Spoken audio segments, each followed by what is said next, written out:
ناپذیر رستم.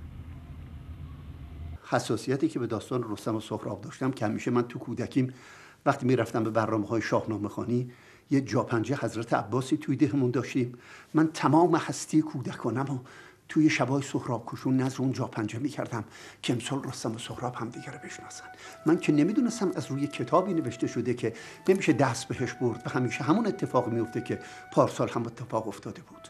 باز دوباره میرفتم نشستم شب سوم دوباره رستم سهراب کشت. شبا داستان‌های شاهنامه رو برای پسرم تعریف میکردم. 7-8 سالشم بود. یه روز که از مدرسه ورش داشتم که بنا بود هر روز تا سوار میشه بگه کجا نهار میخوریم و در مدرسه چه اتفاقی افتاده بود، به من گفت پدر امروز تو مدرسه هیچ اتفاقی نیفتاده بود، هیچ هم مهم نیست کجا نهار بخوریم، رستم زودتر مرد یا سهراب؟ گفتم که سهراب، ولی هنوز نرسیدیم به اونجا که من این داستان رو باید برای تو تعریف کنم. او به احترام پدری دیگه کنجکاوی نکرد، ولی من خواب ازم گرفته شده بود که چجور توی مملکت غربت که من دارم به این میگم باید به رستم افتخار کنی، بهش بگم رستم پسرشو کشت، شبا دیگه چجوری تو اتاق که من خوابیدم اون خوابش میبره. این بود که در یک شعر اونجا رستم رو خواب دیدم. ازش پرسیدم چرا سهراب رو کشتی؟ خواب میدیدم، دیگه کوچیکشو میخونم، خواب میدیدم که رستم بود و من بودم، قصه دار قصه فرزند کشتن، با تهمتن هم سخن بودم.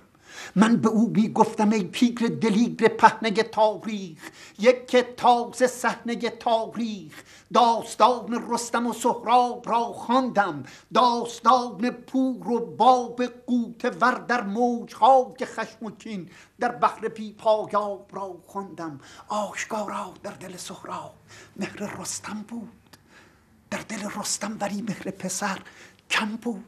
هر کسی این داستان را خواند با دلی خونین به رستم تاخت، کو چرا سهراب را نشناخت. رستم اما گفت میدانستم از آغاز، کن برو بازوی سهراب است. فانچه چون خورشید میتابید بر جانم، آفتاب روی سهراب است. من بر آن رخش جوانان روز رستمی، اما جوان دیدم، راست میگویم در آن پیکار رستمی را ناتوان دیدم. بعد در طول شعر رستم به من میگه که من خودم بهش کمک کردم، تو کشتی اول منو برد بالا که بزنه زمین و این به میدان رستم کش بشه، رستم کش تا پهلوان جهان بشه و پهلوانی در خاندان سام باقی بمونه. اما از فراز دست او چون سرنگون بر خاک غلتیدم، وای بر رستم درفش کاویان را واژگون دیدم. خاک ایران را ز خون پاک ایران لعلگون دیدم، دشت را دریای خون دیدم، باز رستم را در آن دریای خون در آزمون دیدم.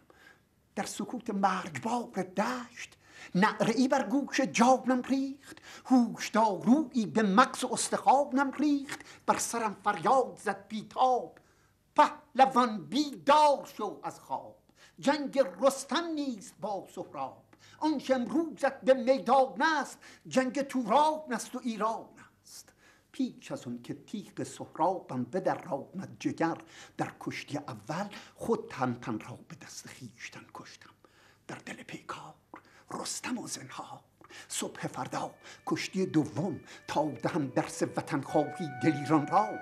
خنجر سردار ایران چاک میزد سینه سردار توران را. تیغ خون آلود در مشتم، در دو کشتی رستم و سهراب را کشتم. آنچه باقی ماند، اونچه او تا جاودان جاوید کیهان بود، سرفراز و سرور تاریخ دوران بود، ایران بود